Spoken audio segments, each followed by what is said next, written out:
Pernahkah Anda merasa dunia seperti ingin runtuh, tapi entah kenapa, ada satu orang yang tetap tenang?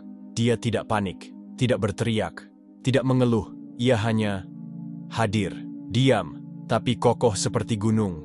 Itulah stoikisme. Dan itulah yang membuat Marcus Aurelius, seorang kaisar Romawi, dikenang bukan karena kejayaannya, tapi karena ketenangannya. Stoikisme bukan sekadar filsafat kuno dari Yunani dan Roma. Ia adalah alat bertahan hidup di dunia modern. Ketika hidup terasa seperti ombak, tak henti menghantam, stoikisme adalah jangkar Anda. Halo semuanya, kembali lagi bersama saya di Stoik Muda. Hari ini saya akan membagikan 10 pelajaran dari stoikisme. Pelajaran yang bisa membantu Anda tetap tenang di segala kondisi. Tapi, sebelum kita melangkah lebih jauh, tekan tombol subscribe untuk bantu channel ini terus tumbuh. Pertama, terima. Apa yang tidak bisa Anda kendalikan? Bayangkan Anda berdiri di pantai, ombak menghantam kaki Anda. Bisakah Anda menghentikan ombak itu? Tidak. Tapi Anda bisa memilih bagaimana Anda berdiri. Stoikisme mengajarkan kita untuk membedakan mana yang bisa kita kontrol dan mana yang tidak. Fokuslah hanya pada yang pertama. Karena yang kedua adalah undangan untuk frustrasi. Kedua, penerimaan bukan kelemahan, tapi kekuatan. Menerima kenyataan bukan berarti pasrah. Ini adalah tindakan aktif untuk berkata, saya tidak bisa mengubah ini, tapi saya bisa mengubah bagaimana saya meresponsnya. Dalam badai kehidupan, pohon yang lentur tidak patah. Ketiga, latih kesadaran saat ini. Kita terlalu sering hidup di masa lalu atau masa depan. Padahal, satu-satunya hal yang benar-benar nyata adalah sekarang. Marcus Aurelius pernah menulis dalam catatannya, jangan habiskan waktumu untuk khawatir tentang apa yang udah lewat atau yang belum terjadi. Fokuslah pada sekarang, karena di sanalah kekuatanmu berada.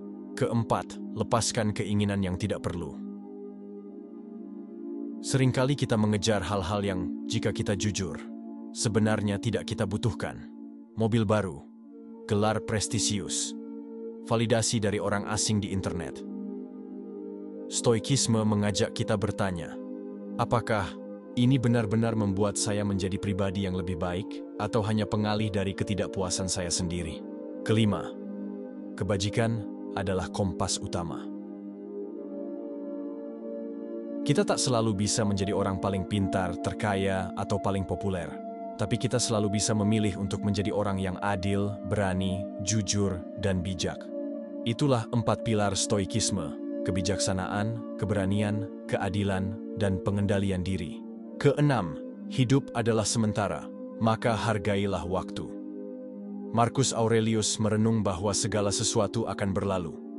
Orang, kejadian, bahkan emosi. Kesadaran ini bukan membuat kita takut, tapi bersyukur. Karena jika semuanya sementara, maka setiap momen adalah hadiah. Ketujuh, jangan kejar kebahagiaan, bangun makna. Stoikisme tidak bicara soal kebahagiaan seperti iklan di media sosial, tapi tentang eudaimonia, hidup yang bermakna dan selaras dengan nilai-nilai kita. Kebahagiaan sejati bukan datang dari hal eksternal, tapi dari integritas internal. Kedelapan, kendalikan pikiran, maka Anda kendalikan dunia Anda. Epictetus berkata, bukan kejadian yang membuat kita menderita, tapi pikiran kita tentang kejadian itu. Kita tidak bisa menghindari kesulitan, tapi kita bisa belajar untuk melihatnya dengan cara yang berbeda. Kesembilan, bersikaplah budi pekerti, meski dunia tidak. Di tengah dunia yang cepat marah dan mudah tersinggung, Anda bisa memilih jalan yang lebih bijak. Bersikap sopan, bersikap bijak, bersikap manusiawi. Kadang, kekuatan sejati adalah tidak membalas. 10, syukuri hal-hal kecil. Sering kita lupa, bangun pagi dengan napas lega, secangkir kopi hangat, tawa kecil dari orang terdekat. Stoikisme mengingatkan kita, bukan hal besar yang membuat hidup indah, tapi perhatian pada hal kecil. Jadi, ketika badai berikutnya datang, dan percayalah badai pasti akan datang, ingatlah pelajaran-pelajaran ini, terapkan satu demi satu, sesuaikan dengan ritme hidup Anda.